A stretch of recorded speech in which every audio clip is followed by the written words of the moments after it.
ఈ రోజు స్పెషల్ వచ్చేసి డబుల్ కా మీట్ అండి. చాలా బాగుంటుంది. ప్రాసెస్లోకి వెళ్ళిపోదాం. ఫ్రెండ్స్, వెల్కమ్ టు చిన్న లాగ్స్.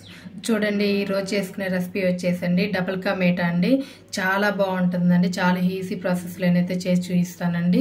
చాలా ఇష్టంగా తింటారండి అందరూ. చాలా బాగుంటుంది. డబల్ కా మీఠా అంటేనేమో పాలు యాడ్ చేస్తామండి. బ్రెడ్ హల్వా అంటేనేమో పాలు యాడ్ చేయమండి, పాలు వేసుకోము. డబల్ కా మీఠా అంటేనే పాలు వేసుకొని చేస్తామండి. నేను ఇప్పుడు చేసి చూపించే రెసిపీ వచ్చేసండి డబల్ కా మీఠా.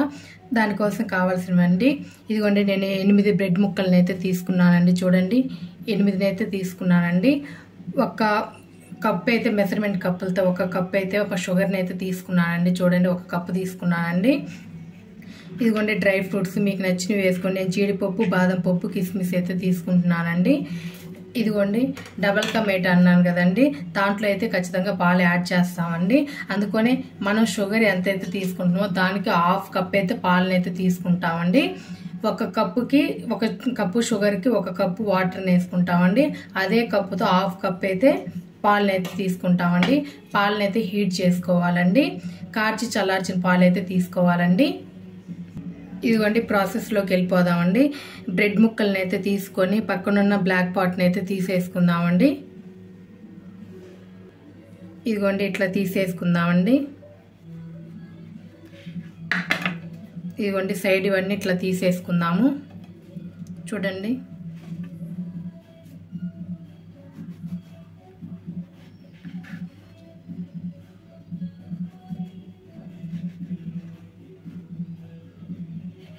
ఇదిగోండి, ఇట్లా తీసేసుకున్నాం కదండి.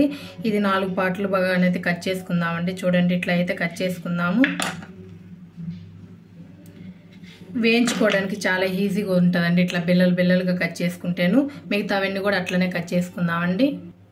చూడండి, వీడియో క్లిప్లో చూస్తున్న విధంగానైతే ఇట్లనైతే కట్ చేసుకున్నాం కదండి. ఇవి ఆయిల్లో వేయించుకోవాలండి. డ్రై ఫ్రూట్స్ని అయితేనేమో నెయ్యిలో వేయించుకుంటానండి. చూడండి, ఇవన్నీ అయితే పక్కకి తీసేసుకుందామండి. ప్రాసెస్లోకి వెళ్ళిపోదాం.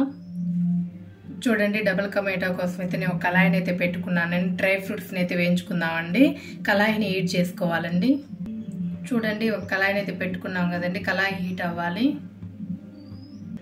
చూడండి, కళాయి అయితే హీట్ అయిందండి. 2 స్పూన్స్ అయితే గీ అయితే వేసుకుంటున్నానండి. నెయ్యిని అయితే వేసుకుంటున్నాను. 2 స్పూన్స్ వేసుకుందామండి.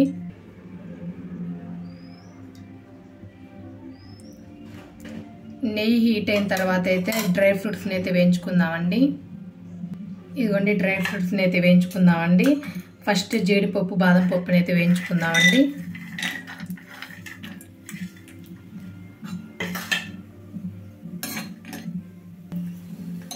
మంచి కలర్ వచ్చిన దాకైతే వేయించుకోవాలండి.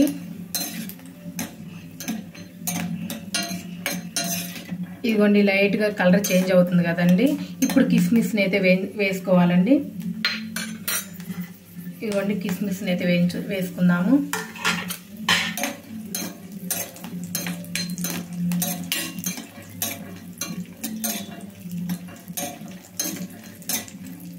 చూడండి, అన్నీ వేగాయి కదండి. పక్కన ప్లేట్లోకి అయితే తీసేసుకుందామండి. ఇదిగోండి, స్టవ్ అయితే ఆఫ్ చేసుకుందాము.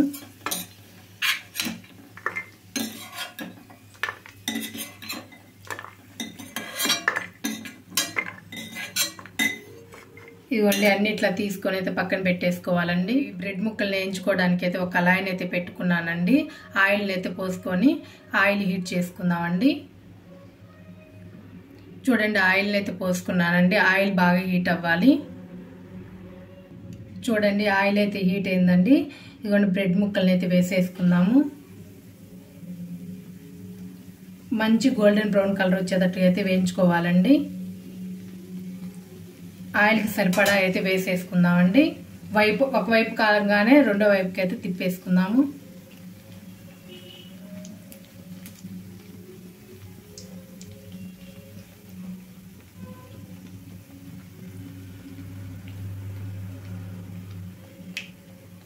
బ్రెడ్ పీసెస్ అనేది వెంటనే కాలుతాయండి, చూసుకోండి. ఒకవైపు కాలంగానే రెండో వైపుకి వెంటనే టర్న్ చేసుకోండి, లేకపోతే మాడిపోతాయి. చూడండి, తిప్పేసుకుందామండి.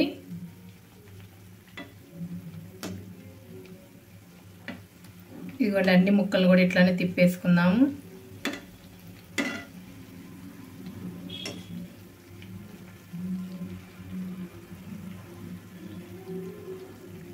రెండు వైపులు కూడా మంచిగా గోల్డెన్ బ్రౌన్ కలర్ వచ్చేదాకా అయితే వేయించుకోవాలండి. మంచి కలర్ రావాలండి, అప్పుడు కానీ చాలా బాగుంటుందండి.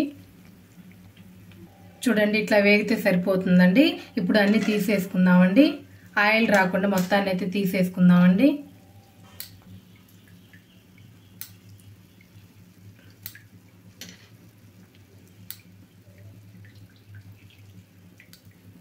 ఇదిగోండి మొత్తాన్ని ఇట్లా అయితే తీసేసుకుందామండి.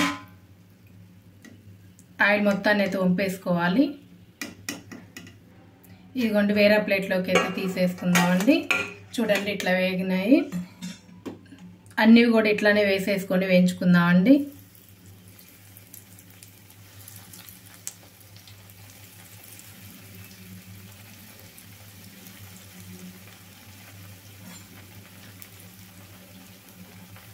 చూడండి ఇంక అన్నీ అయితే వేసేసుకున్నామండి. ఇప్పుడైతే అన్నీ తీసేసుకొని స్టవ్ అయితే ఆఫ్ చేసుకుందాము.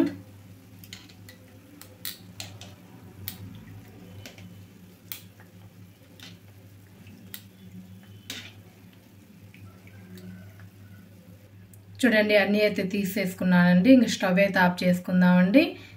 మిగతా ప్రాసెస్ అయితే చూపిస్తానండి. చూడండి వీడియో క్లిప్లో చూపిస్తున్న విధంగా అయితే అన్నీ అయితే ఇట్లా వేయించుకోవాలండి. మంచి కలర్ వచ్చేదాకా అయితే వేయించుకోవాలండి. ఇప్పుడు పంచదార పాకాన్ని చేసుకుందామండి. చూడండి పంచదార కోసం అయితే నేను ఒక కళాయిని అయితే పెట్టుకున్నానండి. పంచదార పానకం కోసం అయితే చూడండి స్టవ్ అయితే ఆన్ చేసుకోవాలండి. ఇదిగోండి 1 కప్పు పంచదారని అయితే వేసుకుంటున్నానండి. 1 కప్పు వాటర్ని అయితే పోసుకోవాలి. ఇదిగోండి 1 కప్పుకి 1 కప్పు వాటర్ని అయితే పోసుకోవాలండి. గులాబ్ జాము పాకం కంటే కొంచెం ఎక్కువ రావాలంటే ఇట్లా పట్టుకుంటే జిగటగా ఉండాలి, అప్పుడు కరెక్ట్గా ఉన్నట్లండి. ఇవన్నీ ఇట్లా కలుపుకుందామండి.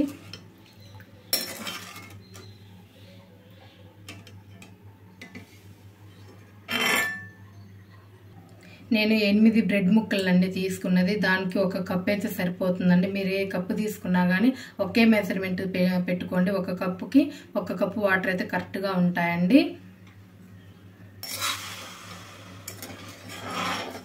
కొంచెం లైట్గా పాకం వచ్చేటట్లయితే చేసుకుందామండి. చూడండి ఒక్కసారి చూద్దామండి పాకాన్ని. ఇట్లా అత్తుకుంటే జిగటగా ఉంటే సరిపోతుందండి. మన పాకం వచ్చినట్లుగా కొంచెం లైట్గా స్టిక్ అయితే సరిపోతుందండి. ఇంకొక నిమిషం పాటు అయితే ఉంచేసుకుందామండి. ఇది మొత్తం మీడియం ఫ్లేమ్లోనే చేసుకోండి, హై ఫ్లేమ్లో పెట్టుకోవద్దండి. చూడండి ఒక్కసారి చూద్దామండి. ఇట్లా కొంచెం స్టిక్కీగా అవుతుంటే సరిపోతుందండి. ఎక్కువ అవసరం లేదండి, ఎక్కువ పాకం రావాల్సిన అవసరం అయితే లేదండి. ఇంకా బ్రెడ్ ముక్కల్ని అయితే వేసుకోవాలి. చూడండి ఒకటి ఇట్లా బ్రెడ్ ముక్కల్ని అయితే వేసేసుకుందామండి.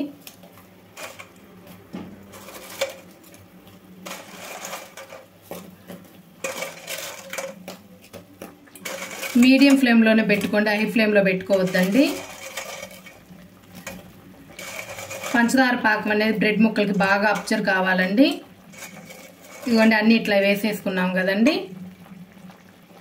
ఇదిగోండి ఇట్లా అయితే కలుపుకుందాము. బ్రెడ్ ముక్కలు బాగా మెత్తపడాలండి. ఇదిగోండి పాకంలో బాగా అబ్జర్వ్ అవ్వాలి.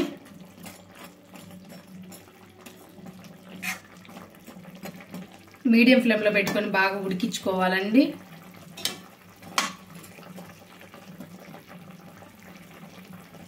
చూడండి కొంచెం అయితే కుంకుమ పువ్వు వేసుకుందాం. నేను కలర్ ఏం వేయట్లేదండి, కొంచెం కుంకుమ పువ్వే వేసుకుంటున్నానండి.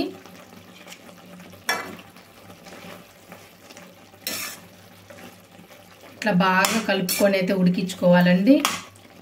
ఇదిగోండి ఇట్లా ముక్కలు మెత్తగా అవ్వాలి. ఇదిగోండి ఇట్లా కలుపుకోవాలండి. ఇట్లా కొంచెం చిన్న ముక్కలుగానే ఇట్లా మ్యాష్ చేసుకోవాలి. చూడండి మరీ చెదరం అయితే చేసుకోవద్దండి, కొంచెం ఇట్లా అనుకుంటే సరిపోతుంది.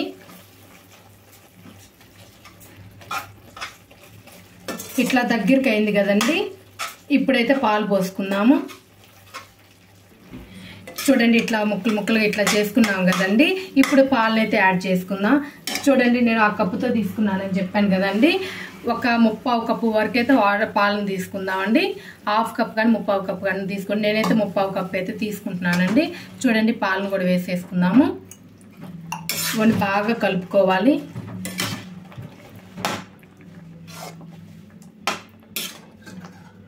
ఇట్లా చేసుకోండి, చాలా జ్యూసీగా చాలా బాగుంటుందండి. నేను చేసిన విధంగా చేస్తేను. కొంచెం దగ్గరకు వచ్చిన దాకైతే ఉడికించుకుందామండి. ఇదిగోండి ఇట్లా దగ్గరకు వస్తే సరిపోతుందండి.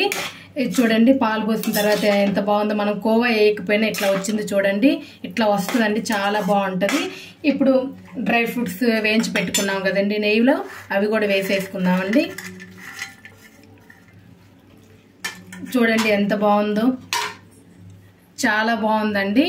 ఇంకా స్టవ్ అయితే ఆఫ్ చేసేసుకుందామండి. చూడండి ఇట్లా వస్తే సరిపోతుందండి. జ్యూసీగా చాలా బాగుంటుందండి డబల్ కా మీఠా.